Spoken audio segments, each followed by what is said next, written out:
Assalamualaikum warahmatullahi wabarakatuh. Perkenalkan, nama saya Meilan Kania Lestari dari kelas C124 Akuntansi dengan NIM 10224017. Saya di sini akan menjelaskan mengenai metode pengembangan sistem informasi akuntansi. Pengembangan sistem akuntansi dilaksanakan oleh analis sistem melalui 3 tahap utama: analis sistem, desain sistem, dan implementasi sistem. Tahap analis sistem merupakan tahap apa yang paling menentukan dalam proses pengembangan sistem akuntansi. Kesalahan yang terjadi dalam tahap analisis sistem akan mengakibatkan sistem akuntansi yang dirancang dan diimplementasikan tidak mampu memenuhi kebutuhan pemakai informasi.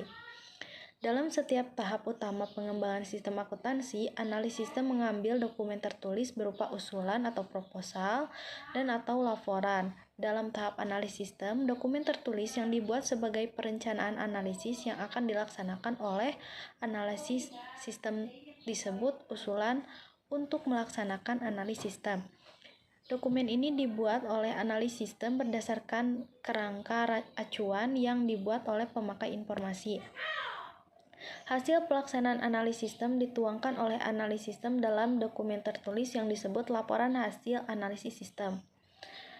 Dalam tahap desain analis sistem ada 3 macam dokumen tertulis yang diserahkan kepada pemakai informasi. Yang pertama, usulan desain sistem secara garis besar. Yang kedua, laporan final desain sistem secara garis besar.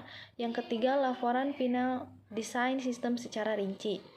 Berbagai dokumen tertulis digunakan oleh analis sistem untuk menyajikan dan menawarkan desain sistem bagi pemakai informasi.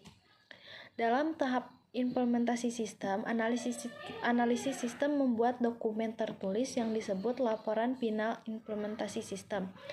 Laporan ini berisi 2 bagian: perencanaan implementasi sistem dan hasil implementasi sistem.